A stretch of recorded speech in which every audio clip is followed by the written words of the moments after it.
भी आह्वान किया था सभी नेताओं से, सभी एमपी एमएलए से। हमने रिक्वेस्ट की थी कि जिनको भी लगता है कि गुजरात में जो लोग कर्जे कारण परेशान हैं उनकी परेशानी दूर होनी चाहिए और जो लोग आत्महत्या कर रहे हैं उन्हें आत्महत्या करने से रोका जाए, उसमें वो लोग आएँ, हमारा सपोर्ट करें, साथ दें।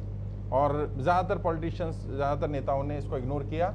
ये हमारे लिए सौभाग्य की बात है कि हमारे बीच में शंकर सिंह वाघेला जी, पूर्व मुख्यमंत्री, बापू हमारे बीच में मौजूद हैं और उन्होंने कहा कि मैं इस मुद्दे का पूरी तरह समर्थन करता हूं और हमें जो प्रशासन की तरफ से भी सहयोग मिलना चाहिए था उतना सहयोग नहीं मिल पा रहा है। प्रशासन को लग रहा है कि हम भीड़ ज़्यादा इकट्ठी कर लेंगे, जबकि हमने कहा है कि जितने लोगों को आपने परमिशन दी है हम उतने लोग बुलाने वाले हैं। दिल्ली में भी जब उन्होंने हमें परमिशन दिया, जितने लोगों का परमिशन था हमने उतने लोगों को ही बुलाया। हमने अपने लोगों को ही बुलाया, शांतिपूर्ण तरीके से हम आएंगे, अपनी बात रखेंगे, जनता की समस्या को सरकार में बैठे लोगों तक पहुंचाने का डेमोक्रेसी में, डेमोक्रेटिक वे में एक ही रास्ता होता है, एक ही तरीका होता है कि हम इकट्ठे होकर के अपनी बात रखें। शांतिपूर्ण तरीके से रख रहे हैं, हम सरकार के सभी नियमों का पालन करते हुए कर रहे हैं, लेकिन उसके बाद भी अगर उन्हें लग रहा है कि नहीं हम गलत कर रहे हैं या हमें सही नहीं, ये वाला काम नहीं करना चाहिए, तो वो हमें बताएं कैसे करना है, जैसे वो कहेंगे वैसे कर लेंगे। लेकिन ऐसा नहीं होगा कि खुद भी काम ना करें और हमें भी काम ना करने दें, क्योंकि सरकार के लोगों को तो समस्या ही नहीं लग रही है। अभी मेरे पास ये फाइल है, मैं आपको मीडिया के साथियों को दे भी दूंगा, आप देख सकते हैं। रामला मैदान में जो हमें परमिशन मिली, उस परमिशन की यहाँ पे आपको फोटो दिख जाएगी, वो परमिशन की फोटो है, तभी हमने एक कार्यक्रम किया था वहाँ पर भी जितने लोगों की परमिशन हमें दी गई थी हमने उतने लोगों को ही बुलाया था, उतने लोग आए थे। वो लोग पूछ रहे हैं कि भाई कर्जा मुक्ति अभियान को आपने रजिस्टर्ड किया कि नहीं किया। इसमें कर्जा मुक्ति अभियान को हमने ट्रेडमार्क करा रखा है, उसकी भी कॉपी है। जो काम हम कर रहे हैं, जो हम कह रहे हैं कि नोटबंदी, जीएसटी, लॉकडाउन के कारण या सरकार की गलत नीतियों के कारण जो लोग कर्जे की दलदल में फंसे, उसके बारे में भी लिखा है। सरकार ने खुद स्टैम्प करके दिया हमें, ऐसा नहीं है कि हम अपनी तरफ से बोल रहे हैं। सरकार को हमने जानकारी दी, हमने प्रधानमंत्री कार्यालय को 17 बार डेलीगेशन भेजा, उसके लेटर इसमें लगाए गए हैं। वित्त मंत्रालय को हमने 11 बार डेलीगेशन भेजा, वो लेटर लगाए गए हैं। जो लोग कर्जे कारण आत्महत्या कर चुके हैं या जिनके साथ दिक्कतें आई हैं, वो भी हमने कटिंग्स इसमें लगाई हैं कि हम अपनी तरफ से नहीं बोल रहे हैं। लेकिन फिर भी उन्हें लग रहा है कि शायद हम गलत कह रहे हैं, तो अब क्या कर सकते हैं। तो आज मैं बापू का स्वागत करता हूँ कि शंकर सिंह वाघेला जी ने तय किया कि भाई हम इस मुद्दे का समर्थन करेंगे। तो बापू आपका बहुत बहुत स्वागत, बहुत बहुत आभार कि आपने समर्थन जताया। आप अपनी बात रखिए, मीडिया को जो भी और परेशान कर रहे हैं मीडिया वाले, तो ये इनकी तो कोई दोष नहीं है, लेकिन प्रशासन तो नया नहीं है। आप सबने नवा વર્ષની શુભેચ્છા। मैं 27 તારીખ અને સોમવારે ગાંધીનગરમાં અમારી પ્રજાસત્તાક ડેમોક્રેટિક પાર્ટીના કેટલાક આગેવાનોની મીટિંગ સ્નેહ મિલન નિમિત્તે બોલાવી હતી। શાહનવાજ ચૌધરી સાહેબને ખાસ હાજર રહીને માર્ગદર્શન આપ્યું અને મુદ્દો એ હતો કે લોકો આપઘાત કરીને મરી જાય છે, સવિશેષ જે શહેરી વિસ્તાર છે, અને ગુજરાતનું શહેરીકરણ 50% કરતાં વધારે વધી ગયું છે, આખા દેશમાં કદાચ નંબર 1 હશે। તો ગામડામાંથી શહેરમાં આવેલા માણસો ક્યાંક ને ક્યાંક કર્જ લીધું હોય અને સમયસર ન આપે, એના માટે પરિવારના પરિવાર લોકો આપઘાત કરીને મરી જાય એવું જે વર્ણન એમને કર્યું અને એના નિમિત્તે એમને કીધું કે આખા દેશમાં અમે કર્જ મુક્તિ અભિયાન, એક જાતનું મુવમેન્ટ જેને કહેવાય, એ ચલાવીએ છીએ। અને 31 તારીખે સરદાર પટેલ સાહેબની જન્મજયંતિ છે, એ દિવસે રિવરફ્રન્ટની પરમિશન લઈને સવારે 9 વાગ્યાથી 1 વાગ્યા સુધી ત્યાં બધા મિત્રોને સર્ટિફિકેટ આપવાના છે કર્જમુક્તિ અભિયાન નિમિત્તે। જે રીતે એમણે વર્ણન કર્યું કે જે વ્યાજ માગવા માટે લોકો દુઃખી હોય, આપી ન શકતા હોય, અને એમાંય કોઈ કંપનીએ ફરિયાદ કરી, એનડીએફસી કોણ છે, एनबीएफसी लोगों परेशान देखिए એને ફરિયાદ કરી તો આ વ્યાજના ચક્કરમાં ફસાયેલા પરિવારોએ હજારોની સંખ્યામાં ફરિયાદ કરી છે કે અમને લોકો આવીને હેરાન કરે છે, બેન દીકરીઓની મશ્કરી કરે છે, દુકાને તારું વાંખી દે, ઘરમાં સામાન બહાર કાઢે। એક સામાન્ય 1,00,000-2 લાખ રૂપિયા લીધા હોય, આપવાની ઈચ્છા હોય, પણ જે રીતે સરકારે નોટબંધીને જે આખું ચાલ્યું છેલ્લા ઘણા વર્ષથી આર્થિક મંદીની દિશામાં, એમાં એની દાનત ન હોય કે હવે સમયસર પૈસા ન આપીએ, પણ જો પઠાણી ઉઘરાણી કરીને તમે જો લોકોને મોકલવાના હોય તો રિઝર્વ બેંકની ગાઈડલાઇન પ્રમાણે આવું થઈ શકે નહીં, ઘરમાં તારું વાંખી શકાય નહીં, પઠાણી ઉઘરાણી કરાય નહીં, અને ગમે તે આપશે તો ચાલશે નહીં। આવી એક જાગૃતિની વાત લઈને કર્જમુક્તિ અભિયાનવાળા મિત્રો જ્યારે અમદાવાદમાં એક પ્રોગ્રામ કરતા હોય તો મને ખબર નથી પડતી કે આમાં સરકારને શું તકલીફ પડે. સરકાર કરતાં મને જરા પોલીસ ખાતાનું કહેવાનું મન થાય કે તમે હવાયા ભાજપિયા નહીં બનતા. ભાજપ તમે પગાર નથી આપતી, 8 લોકોના પગારથી તમારા કપડાં તમારું ઘર ચાલે છે. અને મહેરબાની કરીને સરકારને ખુશ કરવા માટે આઉટ ઓફ વે જઈને બંધારણનો ભંગ કરીને જો આ કાર્યકર્તાઓને એરેસ્ટ કરવાના હોય, કલાકો સુધી તમારી ઓફિસમાં બેસાડી રાખવાના હોય તો એકલા નથી. શંકરસિંહ વાઘેલા એમના પડખે છે અને જે થવાનું એ થાય, પૂરો સપોર્ટ રહેશે મારે એમને. ગરીબ માણસોની વાત લઈને નીકળ્યા છે. હું સરકારને કહીશ કે ન ફક્ત કર્જમુક્તિ શહેરમાં અત્યારે ગામડાનો ખેડૂત મરી ગયો છે, જે રીતે આવેલો મોઢામાં કોળિયો હોય એને વરસાદે ઝૂંટવી લીધો, આપણે દયા આવે, મગફળી હોય, કપાસ હોય, કઠોળ હોય, આપણને લાગે કે આ કાલે હું બજારમાં વેચવા જઈશ ને 5-25 હજાર આવશે, મારું ઘર ચાલશે. એ લૂંટાઈ ગયું. સરકારે ભલે મંત્રીઓ મોકલ્યા પણ આ તો કોમન સેન્સનો સવાલ છે. એટલે ખેડૂતોનું દેવું માફ કરાય, આ લોકોનું દેવું માફ કરાય, અને એની સિસ્ટમ હોય. દેવું માફ સરકાર કરે. શહેનાજ ચૌધરીએ દેવું માફ નથી કરવાનું. જે એમના ટેકેદાર મિત્રો છે એમને દેવું માફ નથી કરવાનું, દેવું માફ સરકારે કરવાનું હોય. અને હું તમને કહીશ કે જ્યારે અમારી સરકાર 2004માં દિલ્હીમાં હતી ત્યારે 72,000 કરોડ રૂપિયા ખેડૂતોના માફ કર્યા હતા. ગુજરાતમાં પણ ઘણા બધા મિત્રોના દેવા માફ કરેલા. અને આજે હું ગુજરાતની પ્રજાને કહીશ કે જે ખેડૂત આલમ ખતમ થઈ ગઈ અત્યારે હાલ વરસાદના લીધા, માવઠાના લીધે એ દુઃખી છે. એ અને એમનો ભૂતકાળ, એ ખેડૂતોનું દેવું માફ કરવું જોઈએ, એમને ઉપરથી મદદ કરવી જોઈએ, નવી લોન આપવી જોઈએ. અને આ જે ડે બાય ડેનું દેવું છે જેમાં પઠાણી ઉઘરાણી થાય, 5-5% વ્યાજ લેવામાં આવે, જેનો કોઈ માલિક નથી, બેન દીકરીઓની મશ્કરી મજાક કરે. મને તમે સમજાવો કે કોઈના ઘરમાં કોઈ બેન દીકરીને વ્યાજ આપવાવાળો, ધિરાણ કરવાવાળો ઉઠાવીને લઈ જાય. આ ગુજરાતની આબરૂ છે. આને બચાવવાનું છે. ભાજપની સરકારમાં દુનિયાભરના ગુંડા ભેગા થયા છે. પાર્ટીમાં બળાત્કારીઓ, નિર્ધાર કરવાવાળા, દારૂના અડ્ડાવાળા, દુનિયા એક બી એવું અપલક્ષણ નહીં હોય જે બીજેપીને લાગુ ન પડતું હોય. એવી પાર્ટીએ કાચના ઘરમાં રહીને બીજાને પથ્થર મારવાની કોશિશ નહીં કરવી જોઈએ. મહેરબાની કરીને આ કર્જમુક્ત અભિયાનના મિત્રોને હું સરકારને વિનંતી કરીશ, સીએમને, હોમ મિનિસ્ટરને, કે છંછેડતા નહીં. આ છંછેડવાનું પરિણામ સારું નહીં આવે. તમે 30 વર્ષથી ગુજરાતમાં બેઠા હોય અને લોકો આપઘાત કરતા હોય, ખેડૂતો આપઘાત કરતા હોય, પાયમાલ થઈ ગયા હોય, સરકાર જેવું કંઈ હોય નહીં, ભયંકર ભ્રષ્ટાચાર, બેરોજગારી, આપણને એમ થાય કે આ ગુજરાત, આવું ગુજરાત, આને તમે વિકસિત ગુજરાત કહો છો? વેશ્યાવૃત્તિમાં ડેવલપ થયું હોય એ ગુજરાત વિકસિત? આપઘાત કરે એમાં વિકાસ? ખેડૂતો મરી ગયા આ વિકાસ? અહીં લોકો જે આવતા હોય એમાં રોકે આ તમારો વિકાસ? તમે વિનાશના રસ્તે છો. માટે હું સરકારને વિનંતી કરીશ કે આ કાર્યક્રમ થવા દો. હું પણ જવાનો છું.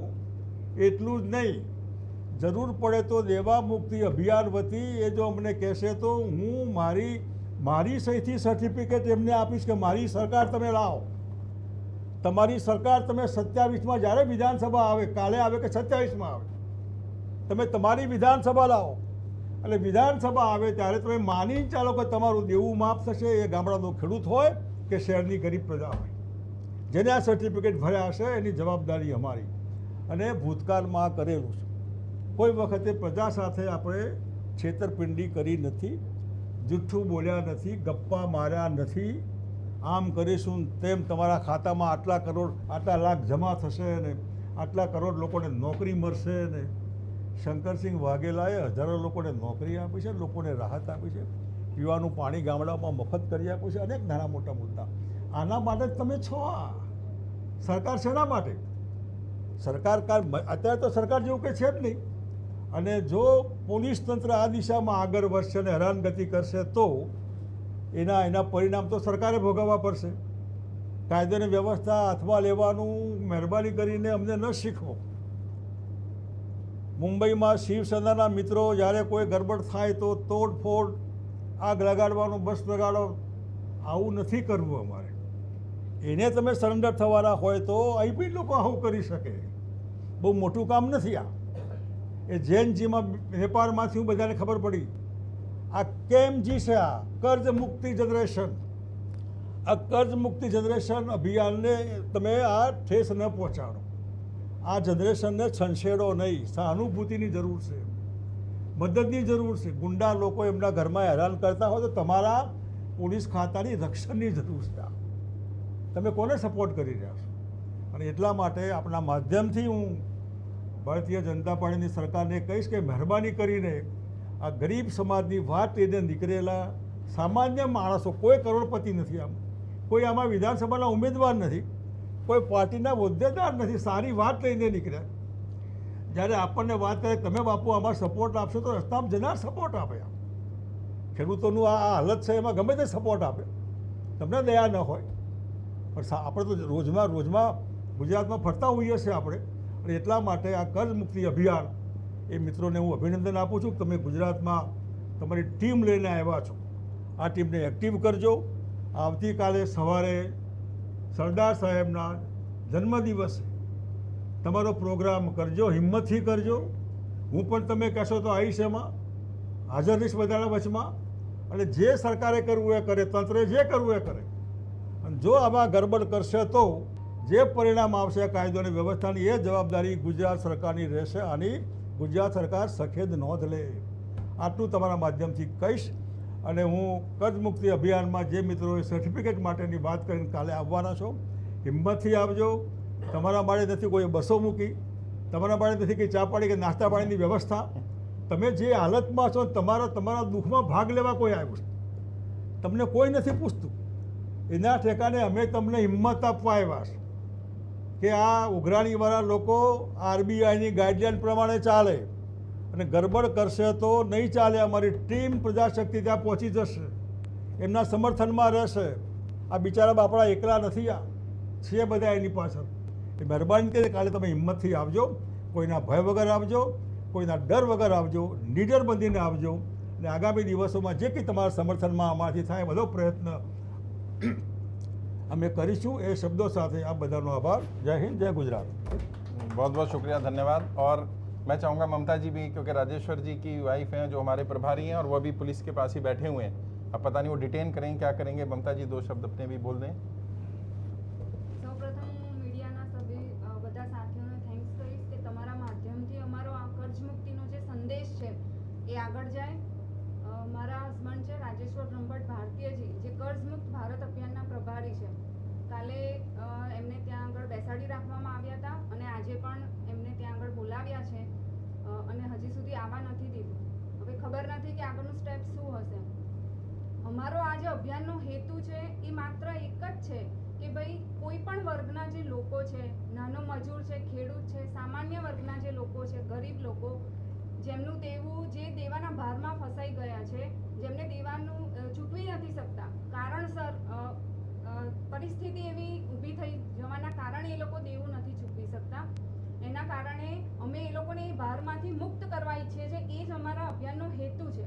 અને અમે અભિયાન દ્વારા એમને ખાલી જાગૃત કરીએ છીએ કે ભાઈ તમે જો ફસાયા હોય દેવામાં તો કોઈ એવું સ્ટેપ ના લો આત્મહત્યા જેવું. જેમ કે આપણે જોઈ રહ્યા છે બરોડાથી સુરતમાં છેલ્લા 1 મહિનામાં 500 લોકોએ આત્મહત્યા કરી છે અને છેલ્લા 3 વર્ષમાં લગભગ 25,000 લોકો આત્મહત્યા કરી ચૂક્યા છે. તો મેઇન અમારો જે ઉદ્દેશ્ય છે લોકોની જાન બચાવવાનો. અને હું માનું છું કે આપણે જો કોઈની જાન બચાવી શકીએ તો એનાથી મોટું કોઈ માનવ કાર્ય નથી. તો એ જ કાર્ય અમે શાહનવાઝ સરના માધ્યમથી કરી રહ્યા છે, જે અમને પ્રેરણા આપે છે.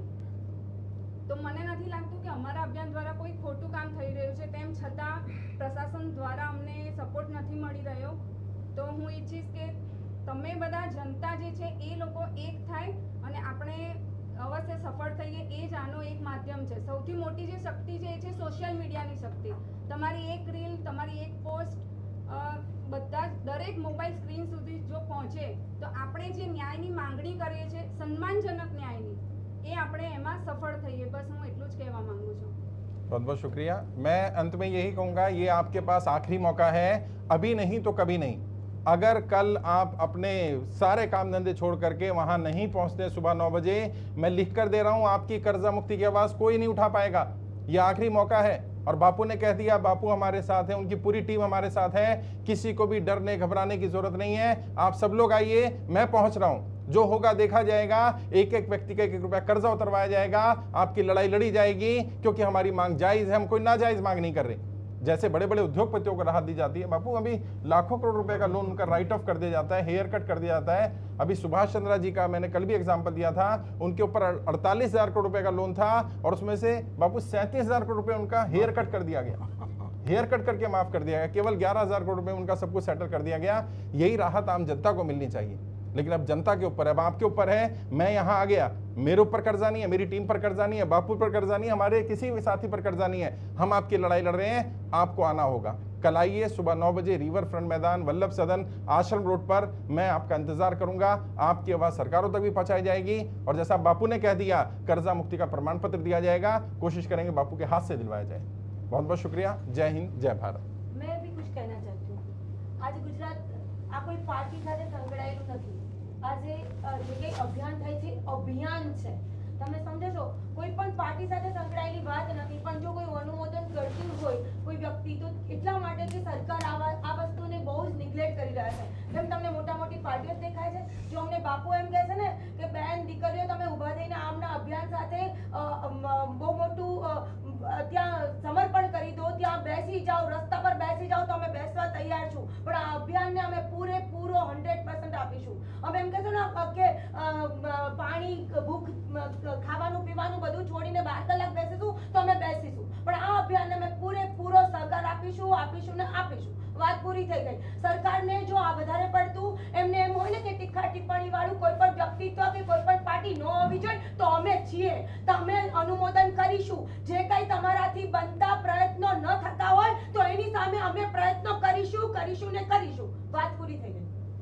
ચાલો, નમસ્તે, बहुत ધન્યવાદ, शुक्रिया। Thank you. एक बार सब लोग इधर आ जाओ।